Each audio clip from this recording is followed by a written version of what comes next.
I'm super excited about this speed dating episode. I've been very much looking forward to it, except for the fact that it's going to be a very, very long video.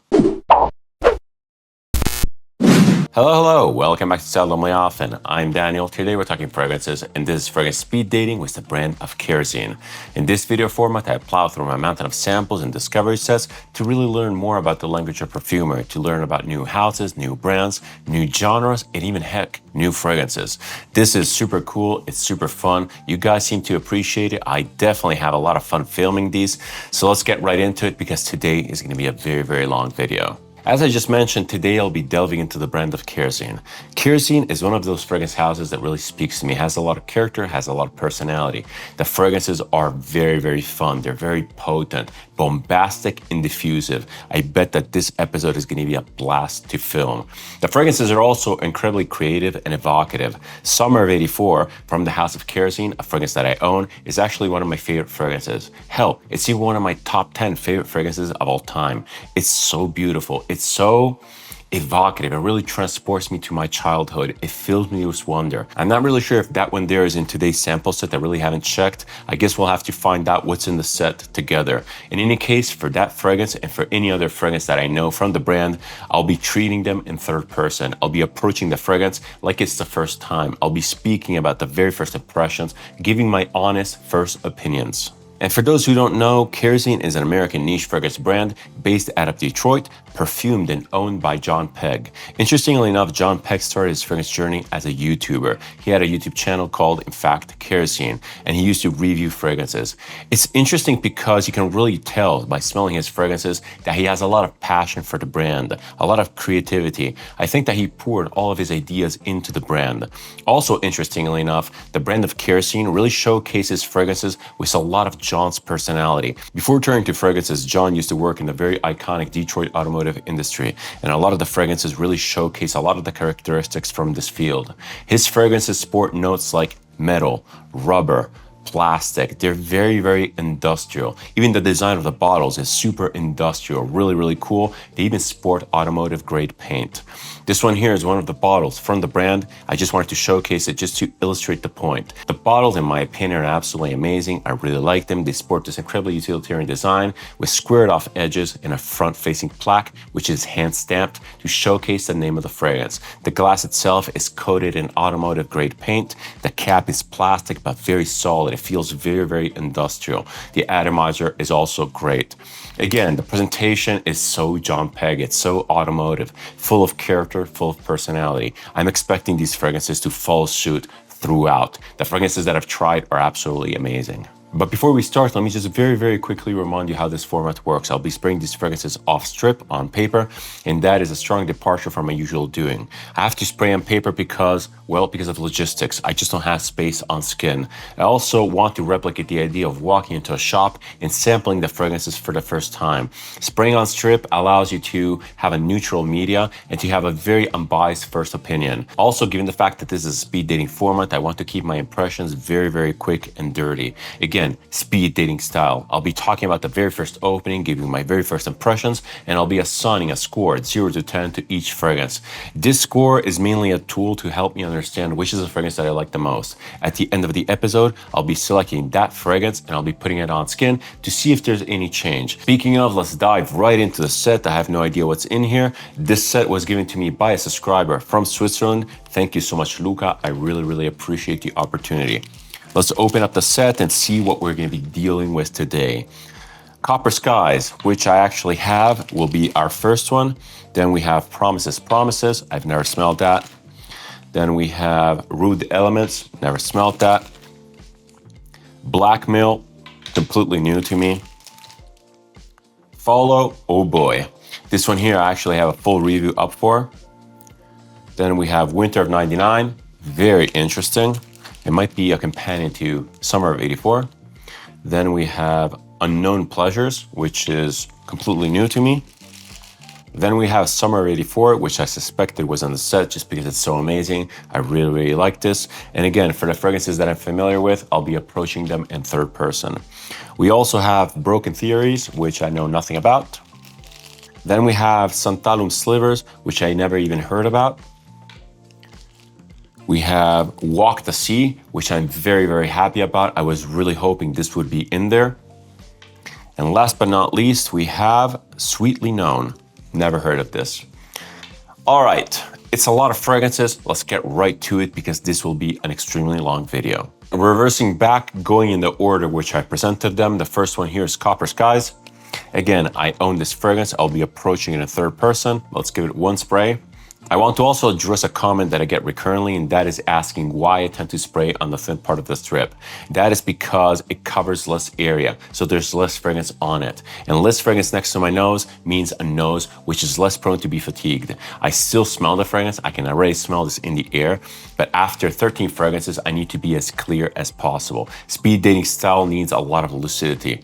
Anyway, Copper Skies. Again, this is very, very potent. I was smelling in the air. It's absolutely gorgeous. I really, really like it. This smells spicy, like a lot of spices. It smells like cinnamon. It has a very dry demeanor to it. It smells like a cinnamon dust cloud. It's really nice. To be completely honest here, and I'm opening a parenthesis, I haven't sprayed this in a while, although I own a bottle, and this is so good. I totally should spray this more. Yeah, so it's very, very cinnamon heavy. And again, it's dry. It feels like a dust cloud of cinnamon and maybe some sort of a nutmeg. It has a little bit of a metallic feel. I'm getting rust color. It's almost like a rust scent. Again, it doesn't smell irony at all, but it has a little bit of a metallic edginess. It has a little bit of a metallic zing. This is super great. I'm a huge fan of cinnamon. I'm a huge fan of spicy scents. This hits on all cylinders. It's really, really cool. It's also very, very potent. This is one exciting scent, let me tell you. All right, I need to keep this short, otherwise we'll never make it through the 13. Again, cinnamon, cinnamon, cinnamon, and even some more cinnamon, maybe with a side of nutmeg. Very, very beautiful, very exciting, incredibly punchy, dry, masculine. This would be a banger for the winter. I would have to give this a very solid 7.5, maybe 8 out of 10. I really, really like this. All right, second fragrance is Promises, Promises. I have not smelled this. I know nothing about it. Promises, Promises doesn't really tell me much about the fragrance. I can't really imagine what this would be like. Let's give it a go. And let's see what it is.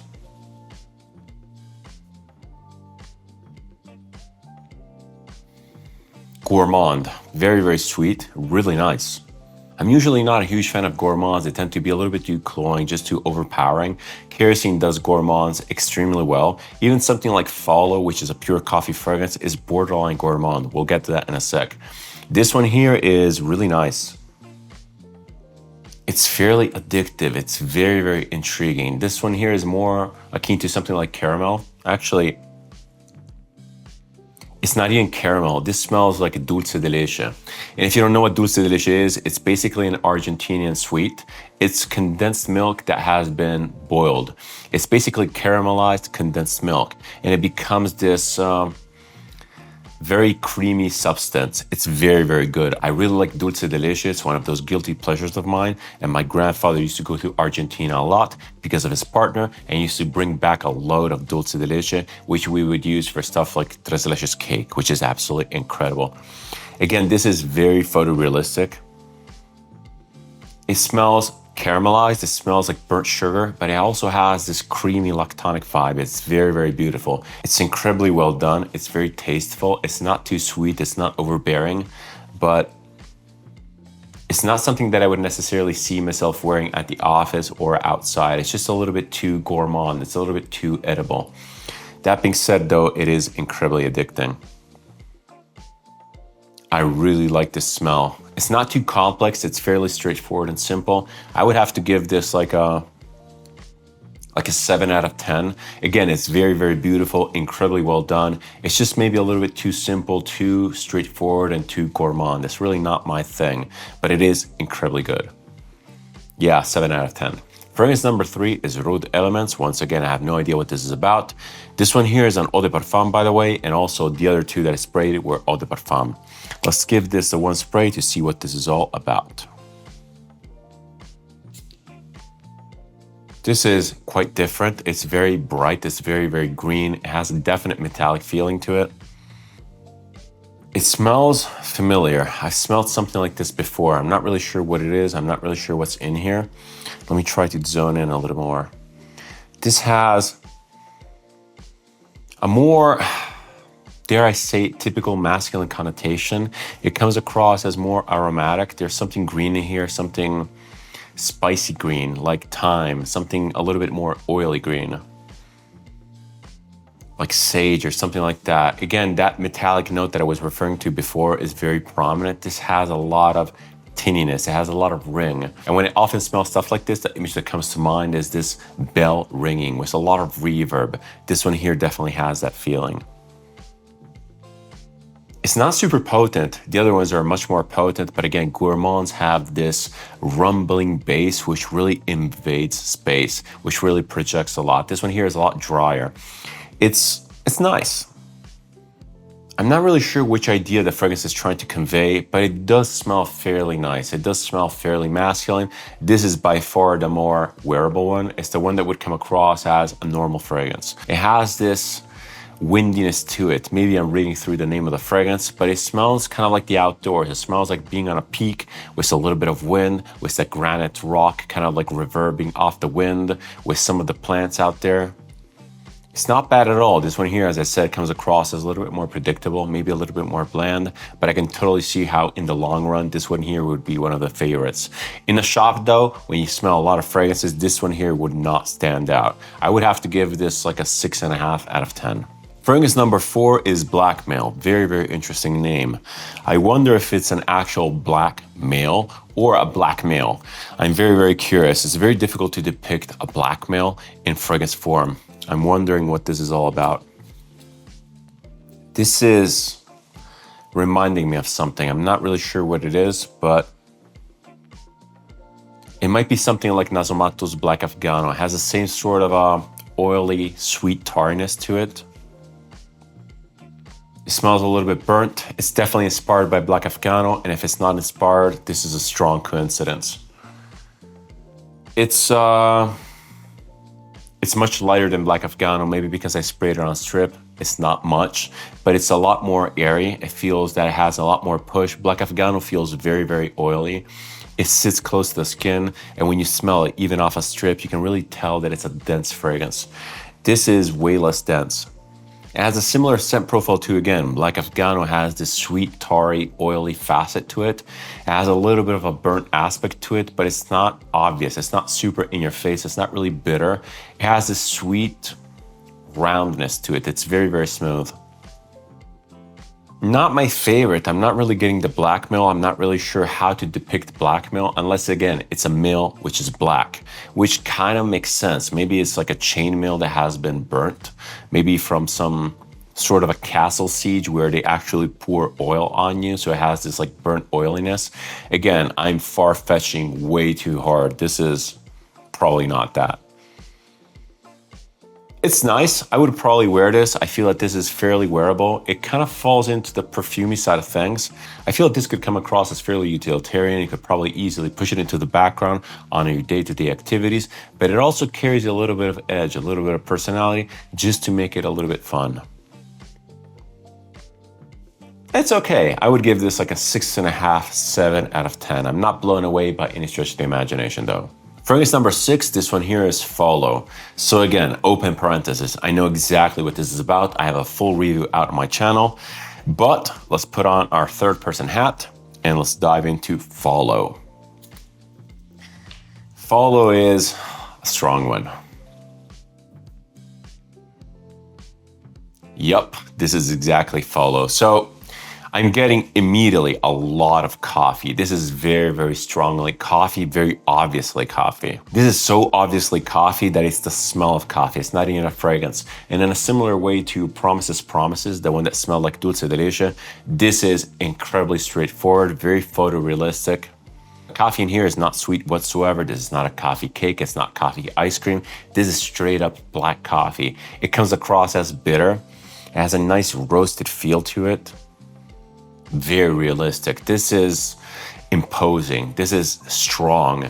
It's really, really piercing.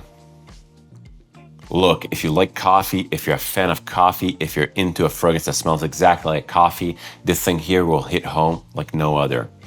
But it's a little bit too strong. It's a little bit too in your face. It's unescapably coffee. It's so obviously coffee. It's like a smell of coffee. It's kind of like you spilled coffee on your shirt. It's very, very pungent, very obvious. I would definitely not wear this to work just because, again, it's super obvious. And I have worn it to work because, again, I own the bottle. This thing is powerful, powerful stuff, and it sticks around for a very, very long time. And even from a first impression point of view, speaking about the very first opening on paper, you can already tell that this thing has some punch.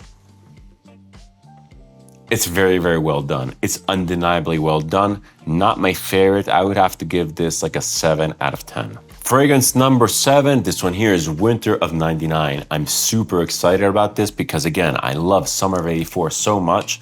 I'm really hoping that this will be the perfect companion. I might even go and get it if I like it. I like pairs. I like order. Say what you want. I just like that sort of stuff. I like that sort of approach. Interesting. This is very, very boozy, like super boozy. It doesn't smell like whiskey, it doesn't smell like bourbon, it doesn't have that distinct woodiness. It's much more dry. It's much more like vodka. Maybe Follow is still in my nostrils, but I'm also kind of picking up on some sort of a coffee note. Dare I say that I would have to guess that this is some sort of a coffee with vodka. It's something like a warming drink.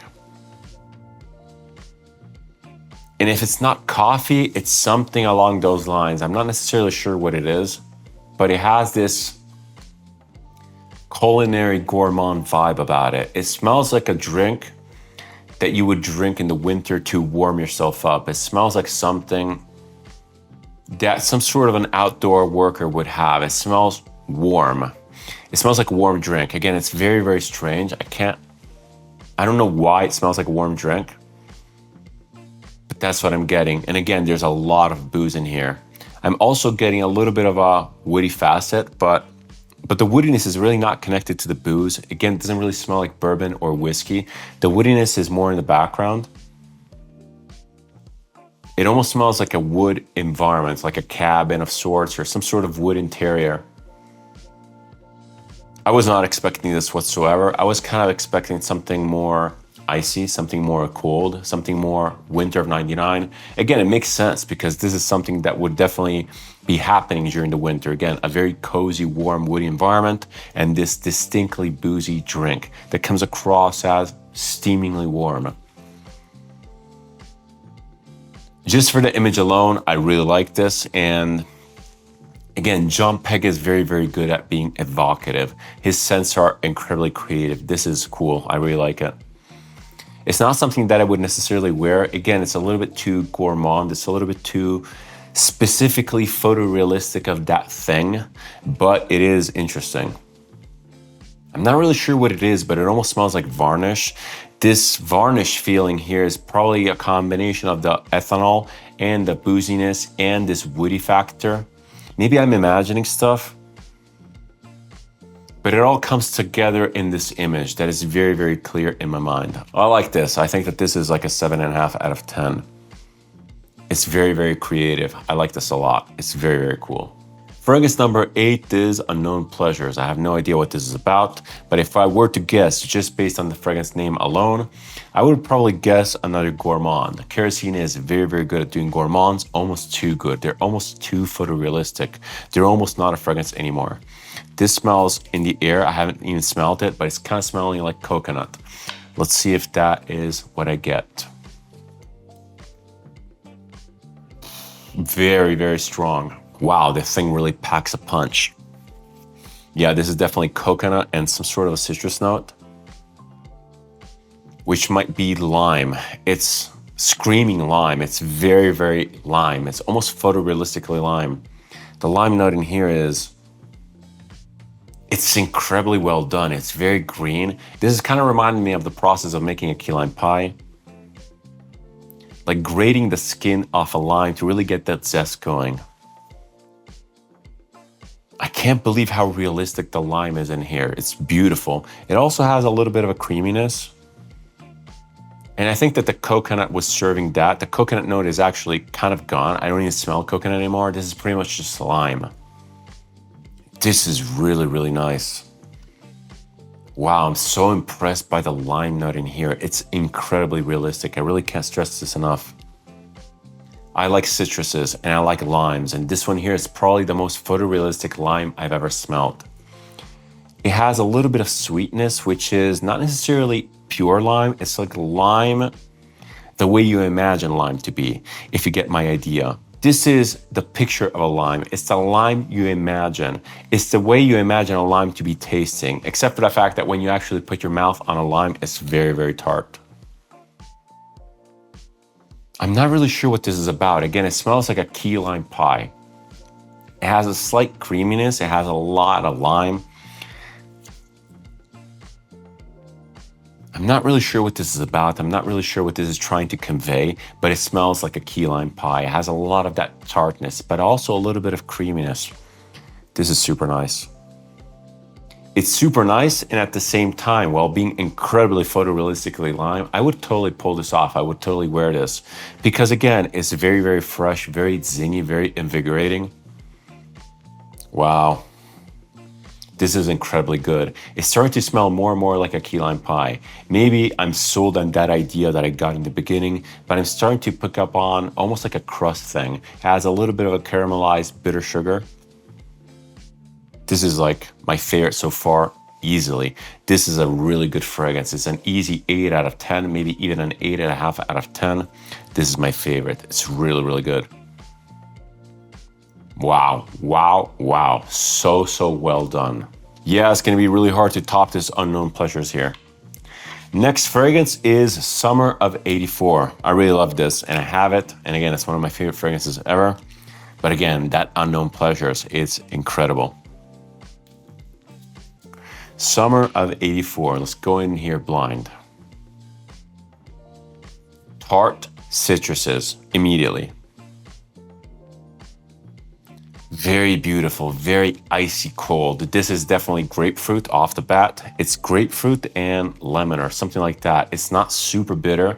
It's very, very sour. It's almost mouth-watering. And it has a definite icy coldness to it. Yeah, this is absolutely amazing. This is the reason why I love this fragrance so much. This is really, really cool. Closing parenthesis once again. It's citrusy, but it's also very, very sweet. It's so friendly, so playful, so fun. This is like the ultimate summer fragrance. And again, I'm trying really, really hard to put myself in third person, but this fragrance is so emotional to me.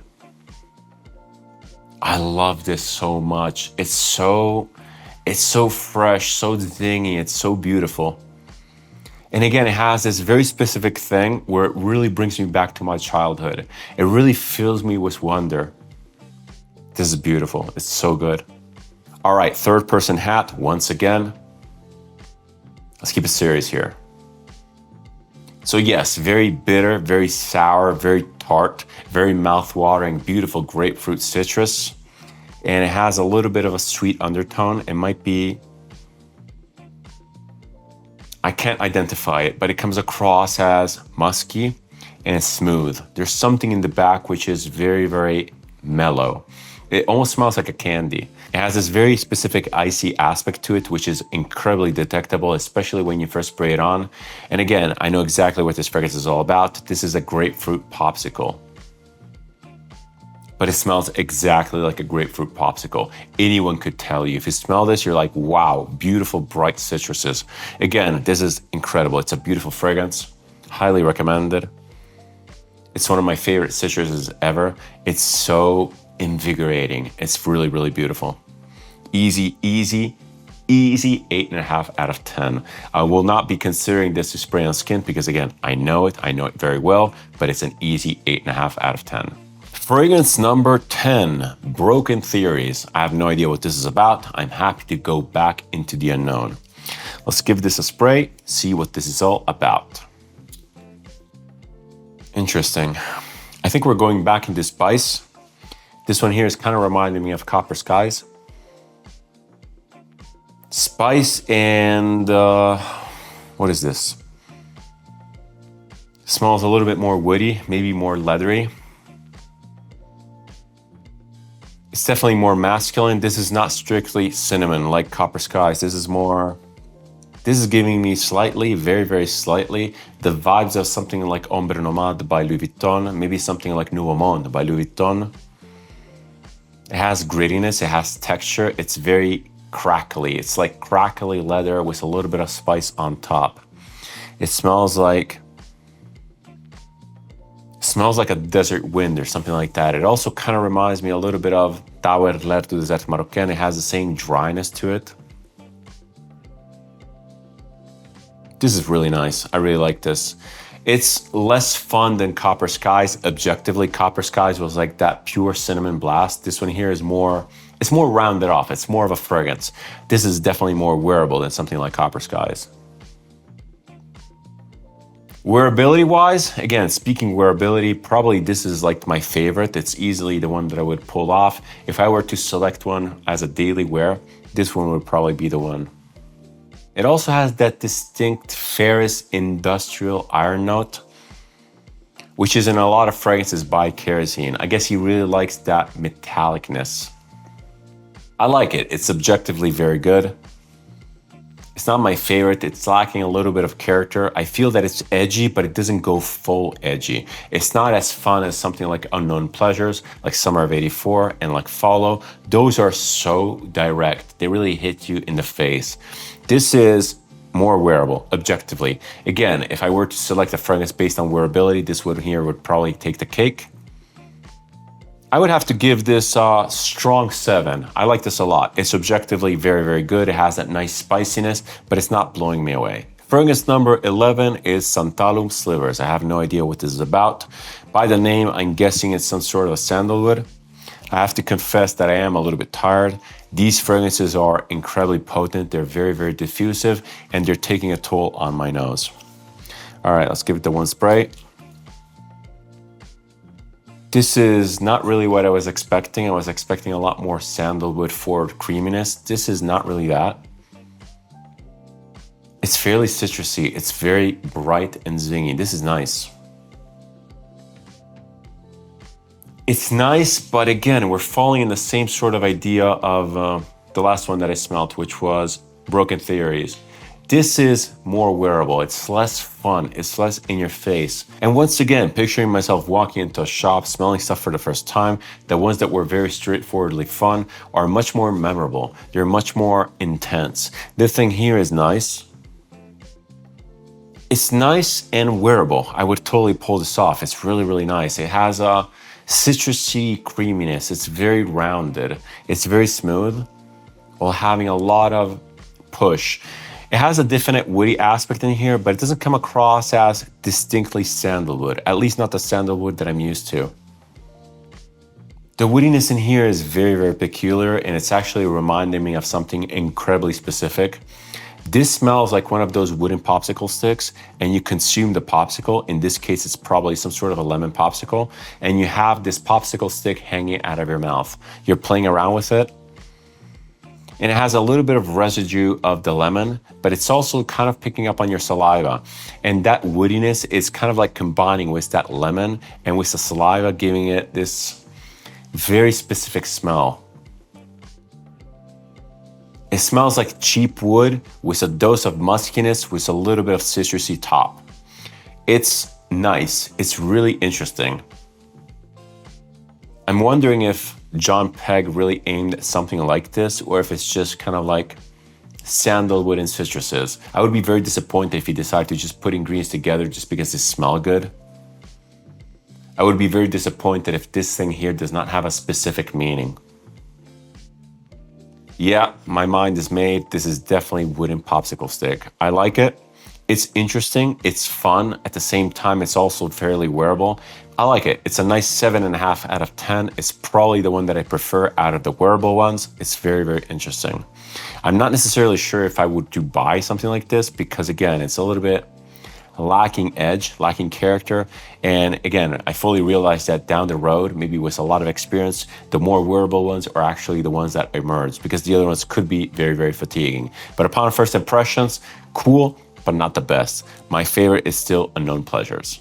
All right, second to last. This one here is Walk the Sea. I'm very, very excited about this. I'm hoping that it's a nice sea fresh fragrance with not too much of a cologne note, not too musky, not too stereotypically niche marine scent. Let's give this one spray. And let's see what's up.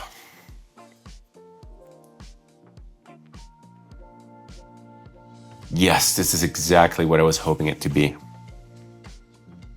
This is not really a sea fragrance. It's kind of like, well, it does have marineness in there, but it's very faint. This is very, very polite. It's more like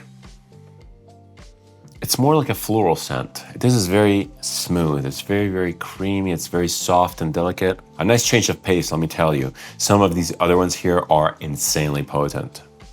This is really nice. It's so polite, so delicate. It has a little bit of a clean linen feeling. It smells kind of like a clean towel at maybe some sort of a beach resort.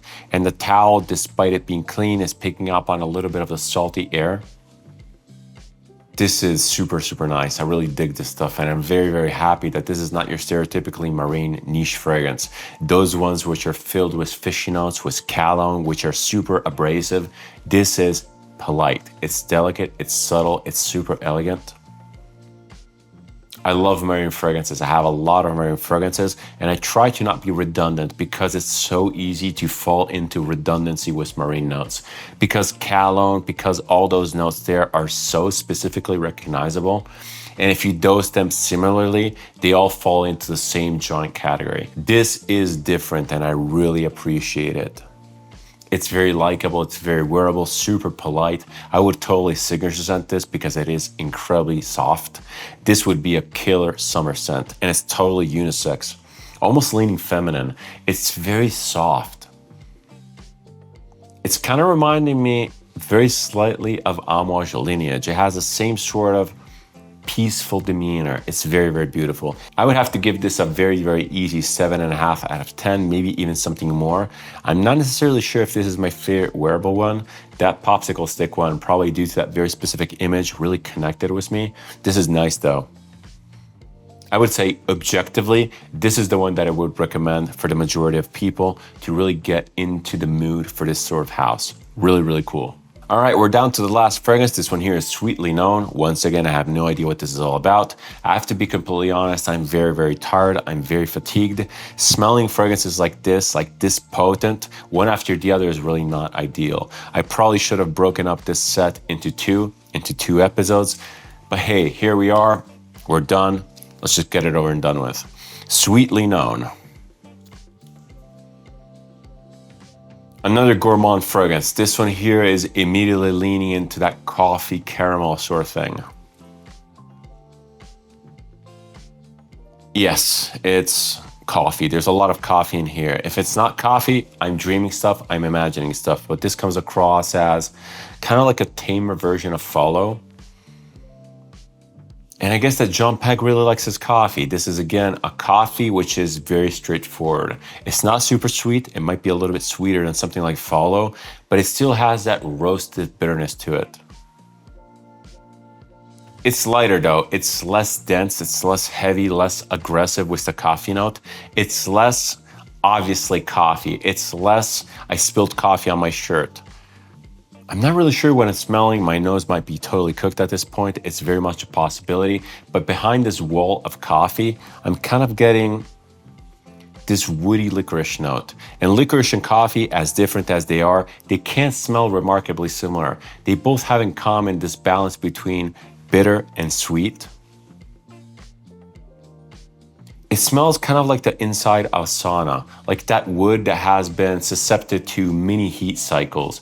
It has a very specific smell, and maybe it's like a specific type of wood, but it's smelling more and more like the inside of a sauna, behind this giant coffee wall that is. I'm not really sure what's going on here. The scent is nice. The coffee note is sort of fading off and it's leaving more and more of that woodiness. What's the thing called again? Sweetly Known. I have no idea. This is good. It's kind of leaning more into the wearable department. This is like the more wearable version of Follow. If you like coffee and if you want a little bit of woodiness, this one here could be your thing. I would have to give this 7 out of 10. Maybe because I'm tired, maybe because I just don't understand it. It's not really speaking to me, but it's good, it's powerful, it's fun. It's just not my favorite. All right, I totally had to take a break because my nose was freaking fried. 10 minutes later, I'm finally ready to give my verdict. My favorite fragrance of all of them is definitely the Unknown Pleasures, the heavy lime one. That was so insanely impressive. Let me smell the paper again. Yeah, this is absolutely incredible. The lime note is very, very vivid. It's very green, it's tart, it's sweet. It smells like a key lime pie. I love key lime pie. It's one of my favorite desserts of all time. And this thing here is, it's mind-blowing. It's mind-blowing and very, very fun. It's very invigorating. It's kind of giving me the same sort of reaction to something like Summer of '84. That one there is second to none, by the way. But this comes really, really close. It's a little bit denser. It's a little bit sweeter. It's super, super nice. I'll be spraying this one here on skin. Let's just give it a go. I'm very excited. I might even wear this as my scent of the day, or scent of the evening rather, because it is kind of late. Overall, House of Kerosene, amazing. I really, really like the house. As I said before, the fragrances are incredibly creative. They have a little bit of a theme going on. A lot of them are heavily gourmand. They're very realistically and beautifully done gourmands, but they are gourmands nonetheless. And if you're not a fan of gourmand fragrances, you really have to sample these because a lot of these are very much straightforward, obviously gourmand. So gourmand, in fact, that this aspect might be really undermining the wearability of the fragrances themselves. Unknown Pleasures is absolutely amazing. I really, really like this. It smells gourmand. It smells very, very fun, but it also has a nice wearable factor to it because of the lime, because it comes across as so zingy, so energetic. It's absolutely glorious. On my skin, this scent comes across as even more gourmand. It's even more edible. It's more filled out, more rounded off, more smooth. My skin tends to darken everything up as per usual, but the lime note is still very, very prominent, very identifiable. It has a nice zing. It's like the perfect rendition of a lime. It perfectly combines bitterness, sourness, tartness, and sweetness. It's like the perfect lime image. The smell of this is incredibly addicting. I really, really like it. At this point, I'm wondering if this fragrance is actually designed to be a rendition of a key lime pie. It's either that or some sort of other citrusy cake. It's very, very vivid in my mind. I really like this. It's so fun. It's so fun and so invigorating. I really want this. I think I'm gonna seek this out because it's so, so beautiful. Kerosene, great, great house. A lot of character, a lot of personality. The scents are amazing. Again, they're not for everyone, but they're very, very fun. I like a lot of them. I have Copper Skies, which is absolutely incredible. I have Summer of '84, which is one of my favorite fragrances of all time. This Unknown Pleasures is really, really nice. I'll probably be pouring on this whole sample tomorrow and just see what happens at work. I'm very, very excited. This is super cool. The lime, again, that lime is perfect. Super cool. Highly recommend that you guys sample Kerosene. Kerosene is one of those niche brands that really deserves our attention. It really deserves our support. They're not flashy. They don't go into shady marketing tactics. They're not trying to put out fragrances over fragrances over fragrances just to flood the market. They're very careful. They're very creative. Jump Peg, amazing. Kudos to you. Great brand. I really like your stuff. If you like this type of content, if you like my approach to video, feel free to subscribe. It's always massively appreciated and it helps the channel. If you want to interact with me, leave a comment, suggestion, opinion, or anything else down below. I always reply and I always keep the conversation open. Thank you so much for watching and thank you so much for your time. It's never taken for granted. Many more speed dating episodes to come, many more fun houses to sample, many more exploration to be had. See you in the next one. I'm very, very excited. Cheers.